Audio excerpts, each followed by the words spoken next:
Hallo zusammen, herzlich willkommen zurück. Heute wollen wir uns darum kümmern, sollte man als, Security-Mensch oder auch als ganz normaler Mensch oder sogar im Unternehmen, sollte man dort einen Antivirenschutz verwenden. Das heißt, ein Virenschutzprogramm, wie zum Beispiel, Avast oder Avira oder. Es gibt so viele davon, in Kaspersky zum Beispiel ist noch einer, der mir gerade einfällt, AVG. Ja, sollte man die Dinge eigentlich verwenden oder sollte man lieber die Finger davon lassen? Wie machen das eigentlich Experten? Nun, zunächst einmal müssen wir klären, was genau macht denn eigentlich ein Virenschutzprogramm? Es soll natürlich Viren finden. Thanks, Sherlock.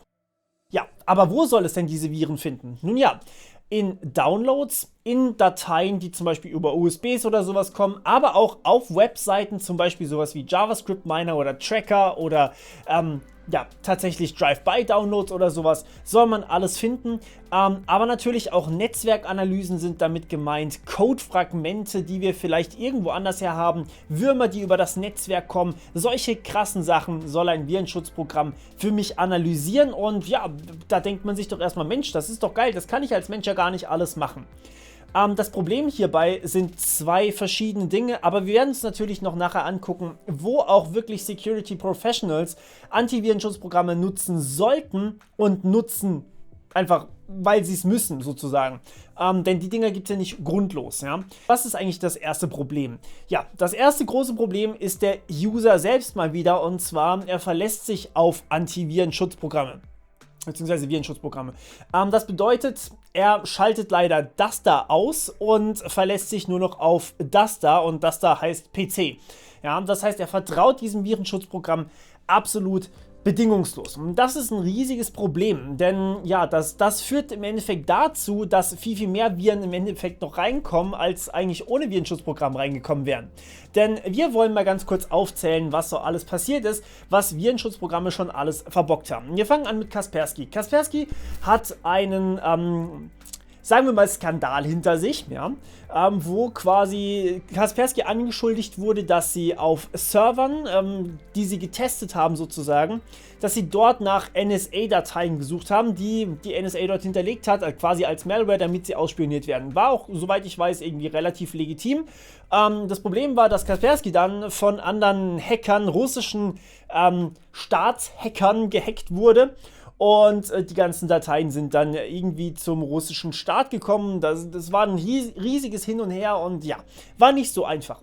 Der Punkt dahinter ist allerdings folgender. Auch Antivirenschutzprogramme, Virenschutzprogramme ohne oder Antivirenprogramme sind angreifbar. Ja? So wie alles im Endeffekt sind diese Programme angreifbar. Es gibt aber noch zahlreiche Dinge, wo Virenschutzprogramme noch schlimmer angreifbar sind als andere Programme. Also ihr müsst euch das so vorstellen, ein Hacker kann nicht einfach sagen, ich will jetzt diesen PC da angreifen, sondern er muss irgendwie da hinkommen. Und standardmäßig sind Privat-PCs eigentlich hinter einer Firewall versteckt, die gar nichts durchlässt. Ja? Das heißt, euer Router, der lässt normalerweise keinen Traffic zu euch durch, außer den ihr explizit angefragt habt. Sprich, ihr sagt dem Router, hey, ich will diese Website angucken, dann sagt der Router, okay, da findest du sie. Also quasi, er fragt die Website an und speichert die Website und dann kann der User drauf zugreifen. So ungefähr funktioniert das, sehr, sehr stark vereinfacht, okay?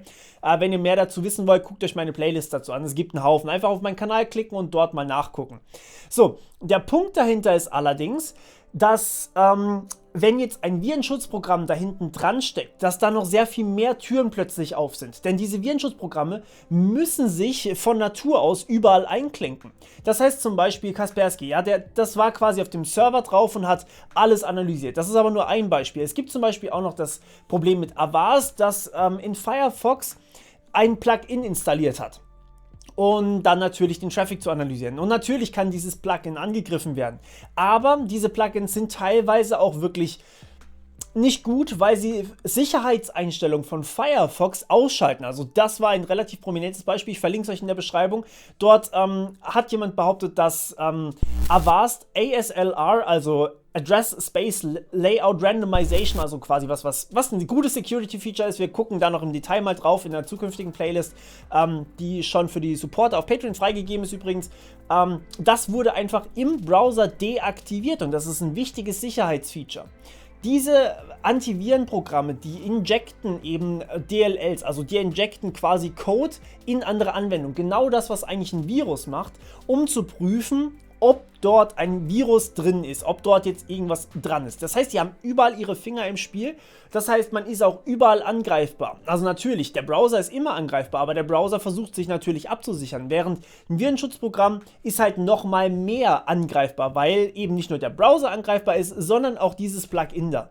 Und Virenscanner sind natürlich zum Großteil super beliebt bei Hackern, ja? Weil die wissen, okay, jemand, der sich mit Security auskennt, der wird sich eher keinen Virenscanner installieren. Das heißt, der das Ding da hat, der ist nicht so der Experte im Security-Gebiet. Und ja, die greifen dann natürlich den Virenscanner an und wenn sie für den eine Schwachstelle haben, dann kriegen sie einen ganzen Haufen Leute dazu, plötzlich Malware bei sich zu installieren, aus Versehen. Das bedeutet aber auch, sowas wie Abrufen von Mails kann natürlich auch gefährdet sein, wenn da ein Plugin in eurem Mail-Client drin ist, also zusätzlich gefährdet sein. Und ja, das ist natürlich ein Riesenproblem. Zum Beispiel auch das Besitzen, also nicht nur das Ausführen von Dateien, das ist immer ein Problem, sondern da allein das Besitzen von Malware könnte ein Problem sein, wenn diese Malware eine Schwachstelle im Virenscanner ausnutzt. Und deswegen sind Leute ohne Virenschutzprogramm meistens besser dran als Leute mit Virenschutzprogramm, solange sie natürlich ihr Brain einsetzen. Jede Software hat im Endeffekt Schwachstellen, wie gesagt, und ja, Virenschutzprogramme sind natürlich eine weitere Software, die sehr viele Rechte hat, die dann eben auch potenziell Schwachstellen hat. Aber, so, das ist jetzt ein wichtiger Punkt. Es gibt Ausnahmen hiervon. Virenscanner und Virenschutzprogramme sind nicht komplett bescheuert oder Geldverschwendung oder sowas. Es gibt sinnvolle Anwendungsbereiche von Virensoftware bzw. Antivirensoftware. Und zwar zum Beispiel, also es gibt zwei Sachen, die ich hier nennen möchte. Einmal der Windows Defender, okay? Der macht nicht so invasives Zeugs, ja? Der injectet sich nicht überall rein, wo nicht Windows sowieso schon drin steht. Das bedeutet, wenn der Defender angegriffen werden kann, kann auch Windows angegriffen werden, dann haben wir sowieso ein Problem. Sprich, in dem Fall ist es ungefähr so, als wäre nichts Zusätzliches installiert, weil dieser Virenschutz quasi nicht wirklich was Besonderes mehr macht. Er wird häufig nicht als vollwertiger Virenschutz bezeichnet, weil er ein bisschen weniger Funktionalitäten hat als andere Virenschutzprogramme, aber dafür eben nicht so invasiv ist. Und teilweise ist das eigentlich die bessere Option. Das heißt, es reicht völlig aus, wenn ihr unter Windows den Virenschutz habt, der quasi schon vorinstalliert ist. Aber es gibt noch einen weiteren Anwendungsbereich und den möchte ich mit euch mal ein bisschen praktisch angucken. Und zwar, ja, wir haben natürlich sehr viele Virenscanner, sehr viele Virenschutzprogramme. Und wie gesagt, das eigentliche Problem ist, dass diese Dinger zusätzlich irgendwo sich rein injecten und dort dann eventuell angegriffen werden können. So, und der Punkt ist, was wäre denn, wenn wir diese Virenschutzprogramme in einem abgeschlossenen Container haben? Das heißt, sowas wie eine virtuelle Maschine, ein System, wo nur dieser Virenschutz drauf läuft und wo jede Malware tun kann, was sie möchte, aber wir wollen quasi wissen, was sie da tut, damit wir wissen, ob das Ding bösartig ist oder nicht. Aber es macht im Endeffekt nichts, weil da nichts drauf ist, außer eben dem Virenschutzprogramm. So, und sowas gibt es natürlich. Und dazu müssen wir uns mal ganz kurz vor Augen führen, welche zwei Arten von Virenschutzprogrammen gibt es eigentlich. Es gibt zwei verschiedene Arten, und zwar einmal die Malware-Analyse, die im Endeffekt den Code disassembled, also das heißt, sie bricht ihn runter auf Assembler-Code und ja, dadurch versucht sie quasi so Fragmente rauszufinden, die in Viren drin sind. Das heißt, ein Virus macht natürlich zum Beispiel immer zum Beispiel sowas wie eine Reverse-TCP-Verbindung oder sowas und da ist dann quasi immer ähnlicher Code drin, beziehungsweise teilweise wird der Code einfach wiederverwendet, weil er von einem Framework gebaut wurde, sowas wie, I don't know, Emotet oder sowas, hat natürlich eine Signatur, die man erkennt.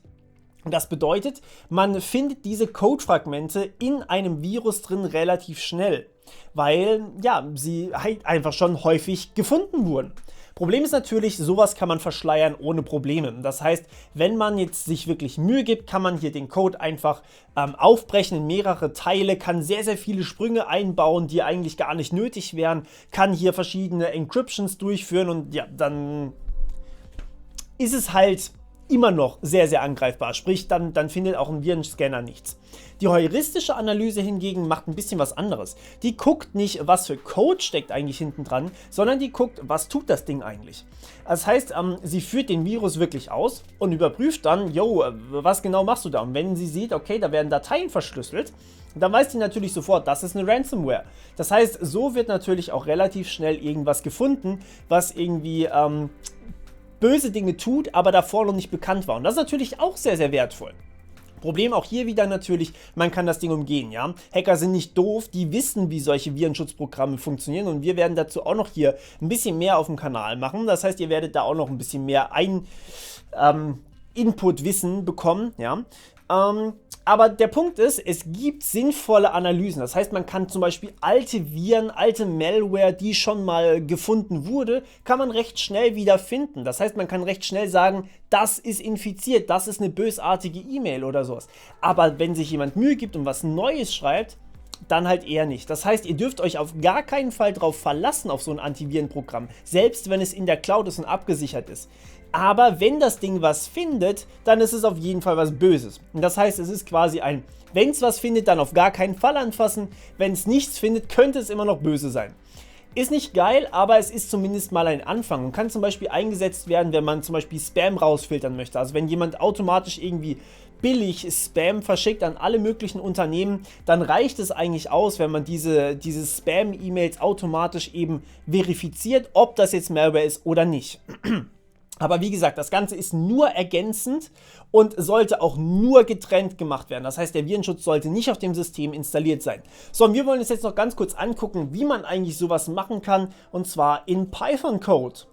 So, ich nehme an, viele von euch werden wahrscheinlich VirusTotal kennen. VirusTotal ist natürlich hier die Seite schlechthin. Hier kann man einfach eine Datei hochladen und sie überprüfen kann. Man kann eine URL angeben, die man überprüfen lassen möchte, oder man kann tatsächlich nach Dingen suchen.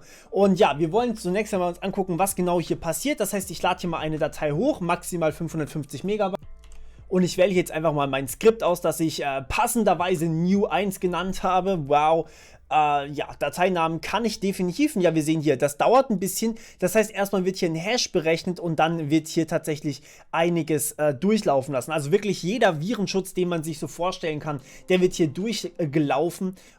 Und man sieht hier zum Beispiel AdAware, Avast, Avira, Bitdefender, alles Mögliche wird hier durchgelaufen. Und ja, man überprüft quasi, ob das Ding virusartige Zustände hat. Das heißt, wie gesagt, eben heuristisch und mit der Code-Analyse. Natürlich ist das in meinem Fall ein Skript, das heißt, es ist eigentlich keine Code-Analyse. Aber ja, wie gesagt, das ist sehr, sehr sinnvoll. So, das Ganze kann man, wie gesagt, auch über Code machen. Man kann sich hier anmelden. Das heißt über Sign Up, und ja, dann bekommt man eben Zugriff auf die API von VirusTotal. Und das wollen wir uns mal ganz kurz angucken. Es gibt ein tolles GitHub-Repository, was ich euch natürlich auch in die Beschreibung rein verlinke. Man kann es aber natürlich komplett auch selber schreiben. Also im Endeffekt ist es eine pip-Bibliothek. Und die können wir hier finden. So, also wir sehen, wir müssen eigentlich nur pip3 install VirusTotal Python machen und dann können wir das ganze Ding verwenden. Hier ist auch schon alles dabei. Ihr bekommt euren API-Key for free. Also es gibt quasi zwei Varianten. Es gibt die Premium-Variante bei VirusTotal. Da könnt ihr unbegrenzt viel hochladen und überprüfen. Aber ihr könnt auch hier eine Public API quasi nehmen. Das heißt, ihr müsst hier gar nichts machen, außer einfach nur euch registrieren, und dann bekommt ihr eben 4 Überprüfungen pro Minute gratis, und ja, danach müsst ihr halt zahlen quasi. Also es sind maximal 1000 am Tag oder 4 pro Minute, auf die ihr limitiert seid. Und ich glaube, das reicht in den allermeisten Fällen, sogar falls ihr jetzt für ein Unternehmen tätig seid. Also schickt das ganz gerne mal eurem Chef und sagt dann, Mensch, können wir nicht unseren E-Mail-Spam-Filter darüber erweitern, falls ihr regelmäßig Spam bekommt. So, das Ganze ist wie gesagt recht einfach. Bitte einmal hier pip3 install VirusTotal Python machen, und natürlich braucht ihr auch so Sachen wie Requests. Das haben wir aber schon zuhauf in meiner Playlist gemacht.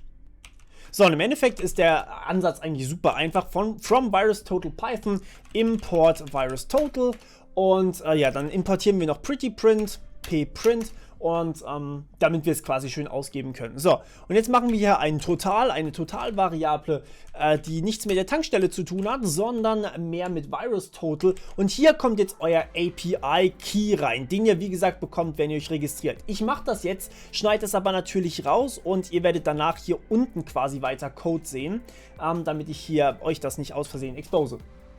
Eine Sache noch, ich habe hier oben from pprint geschrieben, habe aber vergessen import pprint am Ende hinzuschreiben, also überhaupt kein Thema. So, und jetzt geht's hier weiter.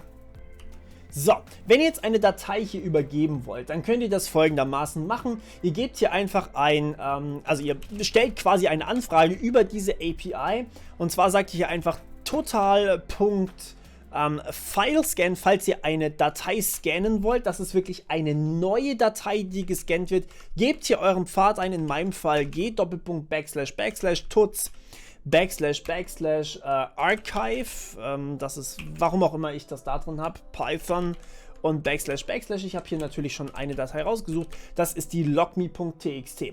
So, die ist natürlich hier im selben Python-Projekt drin. So, und ja, dann geht es eigentlich relativ schnell weiter, und zwar kann man hier einfach dann pprint hochladen, beziehungsweise sagen, und kann sich hier das Ergebnis ausdrucken lassen.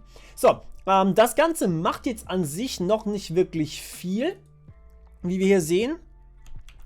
Denn ja, im Endeffekt queued mir das eine Datei für später, damit ich nachher reingucken kann, was dabei rausgekommen ist, damit ich quasi für mich selbst hier ja, Feedback bekomme, das Ding ist noch nicht fertig. Also verbose message ist quasi das, was ihr braucht, aber ihr könnt natürlich hier auch einfach über den Response Code gehen. Der Response Code ist quasi eben diese 1. Ihr könnt sogar hier das Ganze über den Link aufrufen, aber wie gesagt, wenn hier der Response Code 1 ist, dann habt ihr hier quasi einfach ein Yo, komm nachher wieder und guck dir das Ding an, wenn es fertig ist.